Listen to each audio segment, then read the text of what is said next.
जय हिंद।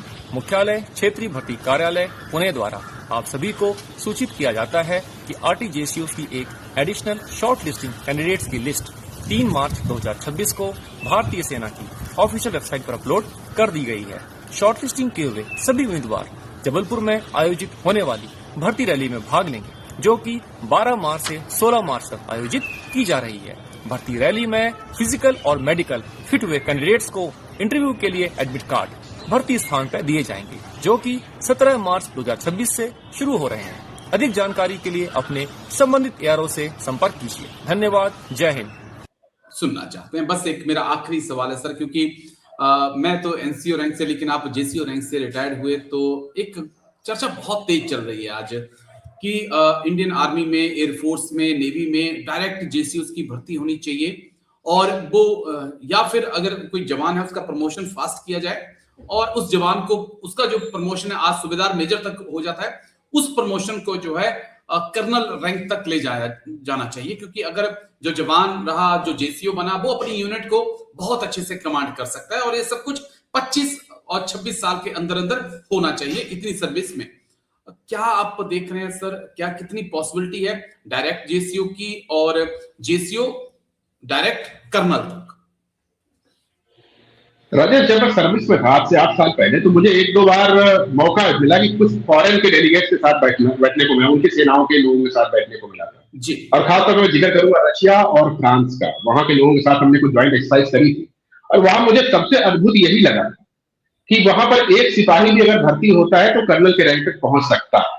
उन्होंने ऐसी एक व्यवस्था कर रखी है कि फास्ट ट्रैक प्रमोशन होते हैं, कुछ डायरेक्ट हायर रैंक पे चले जाते हैं, कुछ लोग शुरू से शुरू करते हैं और उनको फास्ट ट्रैक प्रमोशन के माध्यम से कर्नल तक जा सकते हैं। तो एक वो जो दीवार है ऑफिसर और जवान वाली, वो दीवार अपने आप ब्रेक हो जाती है, और ये चीज भारत के अंदर लागू होना मुझे लगता है बहुत जरूरी चीज है। और वो दीवार टूटे जबकि जैसे आप कह रहे हैं ना, इस तरह की पॉलिसी बनती है कि डायरेक्ट जेसीओ एंट्री करे और उसके बाद को प्रमोट करके लेफ्टिनेंट और कर्नल तक बनाया जाए, तो ये दीवारें अपने आप टूटना शुरू हो जाएंगी। क्योंकि एक सेना, मैं मानता हूं कि एक अथॉरिटी का एक अपना रूप होता है, वर्कर क्लास जो हमारे सिपाही लोग हैं उनका एक अलग एग्जीक्यूशन, जो आदेश का एग्जीक्यूशन करते हैं उनकी एक अलग जरूरतें होती है, लेकिन उनके बीच में एक बहुत बड़ी खाई हो गई, और ये खाई बनी कैसे है, वो अंग्रेजों ने बनाई थी, उसको हम लोग अभी भी फॉलो करते हैं।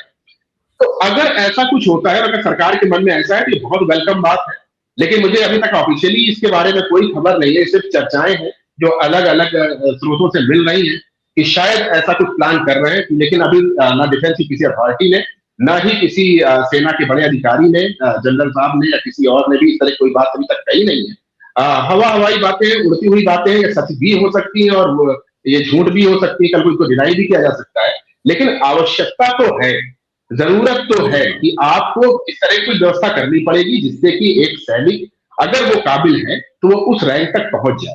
उसको काबिलियत इस वजह से न देखी जाए कि उसको कर्नल तक पहुंचने के लिए कुछ विशेष एग्जाम ही पास करने पड़ेंगे, उसको उस बैरियर को तोड़ने के लिए एक अलग लेवल पर जाना पड़ेगा। ऐसा नहीं है, आप कोई भी हो, अगर आपके अंदर क्षमता है तो आप क्रॉस करते चले जाइए और आप कर्नल तक पहुंच सकते हैं। तो ये होना चाहिए, ये वक्त की जरूरत है, और आज जो दुनिया की जो हालत है उसमें आपको उसको देखते हुए ये बहुत जरूरी है कि आपके पास एक ऐसे सैनिकों की एक फौज हो जो कि समय पड़ने पर कमांड भी कर सके, उनको अनुभव हो। तो वो तब होगा जब एक जेसीओ को आप कर्नल तक पहुंचा सके। राजेश, ये बहुत जरूरी भी है, क्योंकि अगर यूरोप की आर्मी में हो सकता है तो भारत की आर्मी में भी हो सकता है, क्योंकि आज का जो यूथ है वो पढ़ा लिखा है, और मेरा मानना है कि जो यूथ अगर जवान से शुरू करता है और कर्नल तक पहुंचता है तो शायद वो अपनी रेजिमेंट को बहुत अच्छे से समझ सकता है, बनस्पत इसके कि डायरेक्ट कोई कमांड करने आए या डायरेक्ट कोई अफसर आए, तो उससे उसका एक्सपीरियंस ज्यादा होता है। लेकिन जैसा आपने कहा कि सोशल मीडिया पे तमाम तरह की खबरें चल रही हैं,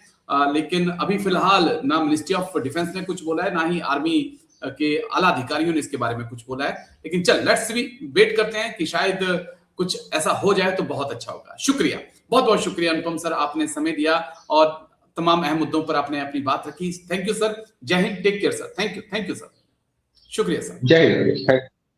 थैंक यू सर।